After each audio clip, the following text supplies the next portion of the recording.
Cette scénette jouée par les enfants met en scène la quintessence de l'Évangile, c'est-à-dire l'essentiel, le cœur même du message de Jésus-Christ. En effet, dans le regard de Jésus, chaque personne compte.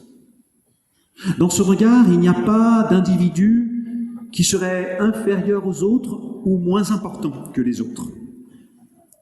Tout au long de sa vie sur terre, Jésus n'a cessé de porter attention à chacune et à chacun. Dans ses allées et venues en Palestine, dans chaque village, dans toutes ses rencontres, il a en particulier porté attention à celles et ceux qui étaient méprisés, ou bien à celles et ceux qui étaient devenus invisibles aux yeux des autres.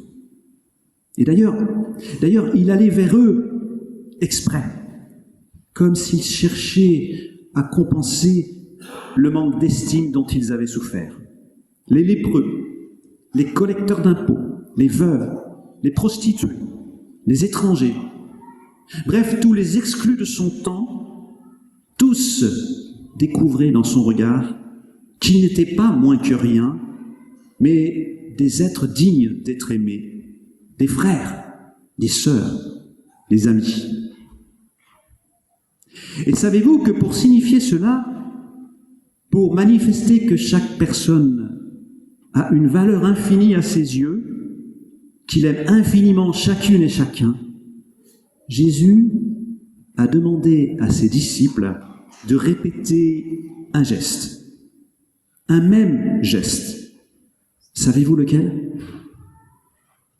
Oui, pour signifier que pour toi comme pour moi, il a tout donné jusqu'à sa propre vie, eh bien, il nous a demandé de baptiser. Baptiser chaque personne qui le demande. C'est ainsi que, depuis des générations et des générations, nous baptisons des adultes, des enfants, des jeunes, des anciens, d'où qu'ils viennent, et quand nous les baptisons, nous leur disons de la part de Dieu, ne crains pas, je te connais, je t'appelle par ton nom, je t'aime d'un amour éternel. Alors voilà cette bonne nouvelle que nous sommes invités à réécouter année après année, à chaque Noël. Car le regard de Dieu peut changer aussi notre propre regard. Oui, car naturellement, notre regard ne cesse d'évaluer, de comparer, de sélectionner, de trier. Notre regard sans cesse établit des hiérarchies entre les uns et les autres.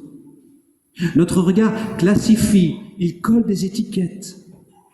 Notre regard calcule, évalue, comme si nous étions des produits à vendre. Ainsi, lorsque nous classifions les gens, lorsque nous établissons des hiérarchies avec des protocoles où les uns sont à la première place, tandis que les autres sont placés derrière ou bien sur un strapontin, eh bien, le regard de Jésus vient nous rappeler que chaque personne compte. Chacune et chacun a autant de dignité que les autres. Et comme parfois on l'oublie, comme parfois nous avons du mal à le comprendre, eh bien Jésus va jusqu'à dire, avec un ton indiscutablement provocateur, que les premiers seront les derniers, que les derniers seront les premiers.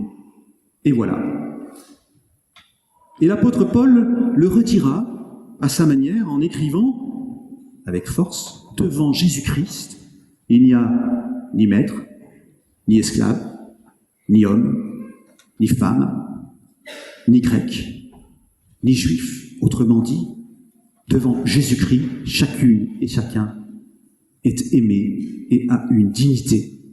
Ainsi, lorsque nous collons sur les gens des étiquettes, lorsque nous les enfermons dans des cases, en disant « Tiens, celui-ci est un immigré » ou bien « Celui-ci est un Américain » ou bien « Celui-ci est musulman » ou bien « Celui-ci est un catholique intégriste ». Eh bien, le regard de Jésus vient nous dire que chacune et chacun est unique et qu'aucune personne ne peut être réduite à son appartenance religieuse ou bien à sa nationalité d'origine ou bien à une pratique particulière. Aux yeux de Dieu, chacun est bien plus que tout ce que nous pouvons dire de lui. Et tenez, lorsque je ne pardonne pas à celui qui m'a offensé, ou mieux encore, lorsque je ne me pardonne pas à moi-même une erreur que j'ai commise, un échec, alors j'entends une voix me murmurer « Tu es bien plus que ton erreur ou que ton échec ». C'est une parole de la première épître de Jean que j'aime à redire régulièrement et qui m'inspire lorsque, lors du culte, nous annonçons le pardon de Dieu. Cette parole qui dit « Lorsque ta conscience te condamne, alors sache que Dieu est plus grand que ta conscience. Ainsi, je comprends que Dieu a un regard plus large, plus grand, plus profond, aussi large, aussi grand, aussi profond que l'est son amour pour nous. Il voit au-delà de ce que nous avons fait. Il voit au-delà des comportements passés. Il voit tous les possibles qui ne demandent qu'à être activés pour devenir réalité. Il voit plus loin que nous. Et ce faisant, il ouvre nos impasses en chemin. Ainsi, à Noël, nous nous rappelons cela, que Dieu est venu parmi nous pour porter attention à chacun et chacune, pour poser un regard d'amour sur celles et ceux qui en sont privés. Non pas un regard qui évalue, qui calcule, non pas un regard qui discrimine, qui enferme les gens dans des catégories, non pas un regard qui déshabille, qui dissèque. Non, Dieu est venu pour porter sur chacune et chacun un regard plein de respect, un regard qui accueille chaque personne telle qu'elle est, un regard aussi qui espère le meilleur pour chacun, qui ouvre un avenir aux gens qui n'en ont plus. C'est pour cela que, dans un instant, nous allons prier les uns pour les autres et pour le monde. Et nous prierons en particulier pour celles et ceux qui sont méprisés sur cette terre, ou bien maltraités, ou bien exclus, ou tout simplement ignorés. N'est-ce pas une belle façon de célébrer Noël?